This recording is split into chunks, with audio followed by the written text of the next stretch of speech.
Welcome to match number 8 of the Medium Class Invitational. Tonight we'll have Ali Marchetti, the new warrior from Lion City Stables, facing off against Marcus Li from Tandrick Stables.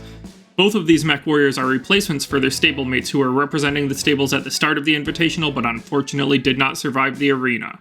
Marchetti is piloting the same customized Griffin that Lisbeth Braun had been using.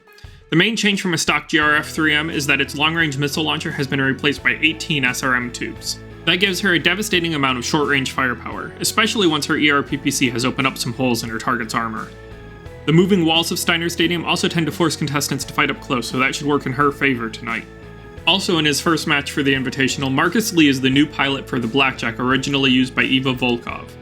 It is built from a BJ-3 with 2 of its medium lasers upgraded to extended range models, and it is equipped with triple strength Myanmar. The minimum range on Li's PPCs will probably be a disadvantage in the close confines of Steiner Stadium, but fighting up close will also give him more opportunities to flex those triple strength muscles. Let's cut over to Steiner Stadium where the two combatants are ready and waiting for the match to start. The arena has walls 2 and 4 up for the beginning of the fight. While 4 won't have much of an impact initially, 2 provides a big barrier between the two battle mechs.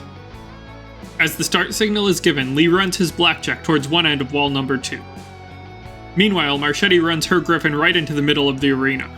And now the walls are adjusting. Both walls number 1 and number 5 are being raised. With 2/3 of the walls up, the arena is going to be feeling claustrophobic for these two mech warriors. They still don't have any way to see one another from their current positions though. Marchetti continues her run forward and reaches the point where she can just see around the end of wall number 2. Li backs away along the other side of the wall though, so the two mech warriors still don't have line of sight for any shots. Then wall number 1 lowers back into the arena floor, giving them a bit more room to maneuver on that end of the arena. Wall 6 on the other side came up, but that shouldn't impact anything soon. Marchetti takes advantage of that extra maneuvering room and runs to the end of the arena near where Li had started. She has a good view of everything on that side of wall number 2 from there. Li continues to back along the wall and then turns his torso towards Marchetti's Griffin. Marchetti opens fire with everything she has.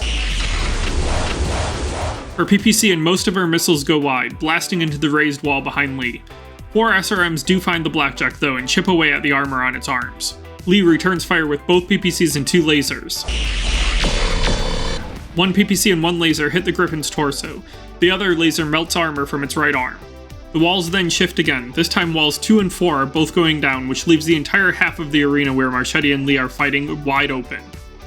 Li takes advantage of that to run towards the edge of the arena before spinning back to face his opponent. Marchetti then runs straight down the arena to close the distance with Li. Li fires at Marchetti's Griffin as it closes in. His PPC just hit the head and vaporized its armor, and one of his lasers glanced the Griffin's arm. Marchetti is probably shaken up from that, but she's still in control of the Griffin. As she was taking that hit, she fired everything back at the Blackjack. But every shot missed. Can't really blame her though, a PPC hit right to the face can be pretty distracting. And now walls 2 and 3 are moving back up. Wall 3 is going to entirely cut off the two fighters. That might be good for Marchetti to give her a moment to shake off that hit. Li doesn't want to just sit behind the wall though, and he runs his Blackjack out of the pocket into the end of wall number 2. Marchetti is staying in it. She walks her Griffin towards Li's Blackjack. Li fires another series of shots at her. This time the particle cannon goes wide, but both lasers melted a bit more of the Griffin's torso armor.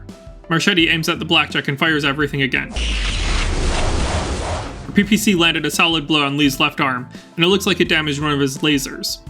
She has less luck with her missiles, and only 3 of the warheads find their target. Wall 3 has disappeared back into the arena floor, and wall 4 on the other side of the arena is up now. Li runs towards the center of the arena and puts his back towards where walls 2 and 5 meet. Marchetti then circles around and runs to point-blank range on Li's right side. Li fires with his right arm PPC and 2 lasers. The PPC's bolt gets a glancing hit to the Griffin's chest, and then one of the medium lasers hits the same area. Marchetti fires everything. But again, she fails to land a single hit. Li then tries to swing his left arm into the Griffin, but he's not able to connect at all. Marchetti kicks, hitting the Blackjack's right leg hard and leaving its armor a mess of crumpled plates. Wall 5 has just gone down, and wall number 1 is up again. That might push them over to the side of the arena that they've been avoiding. Doesn't look like that's going to happen though. Li just ran back towards where he was a moment ago at the end of wall number 2. Marchetti turns around and chases after him to get back into short range. She seems determined to beat on Li's Blackjack even if her targeting system won't cooperate. Li opens fire with his PPC and 2 lasers again. This time just one of the lasers hits, melting a bit of armor from the Griffin's right leg. Marchetti fires back. Her PPC scores a glancing hit on the Blackjack's leg, then 10 SRM missiles blossom into explosions across the Blackjack. It looks like its left arm is gone and one of them hit the head too. Li kicks out, but just grazes against the Griffin's left leg. The Blackjack's TSM means that even a glancing hit like that does a good amount of damage though.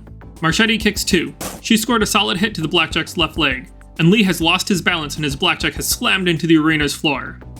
Walls 6 and 4 are adjusting, but those are both far from where the brawl is happening. Marchetti backs away from Li's prone Blackjack. Li then pushes his mech back to its feet and runs right into point blank range. He's not giving up yet. Marchetti fires everything at the Blackjack as it runs towards her.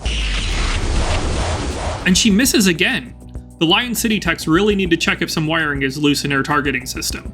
Li switches up his firing pattern this time and fires an extra laser. He only gets 2 glancing hits though, his PPC to the Griffin's left arm and 1 laser to its left torso. He kicks out at the Griffin and delivers a powerful blow to its left leg. Then Marchetti kicks back. Her Griffin's foot connects with the Blackjack's left leg and shatters what remained of its skeleton. Li's one-legged Blackjack crumples to the ground. This fight is probably over, folks. Maybe not.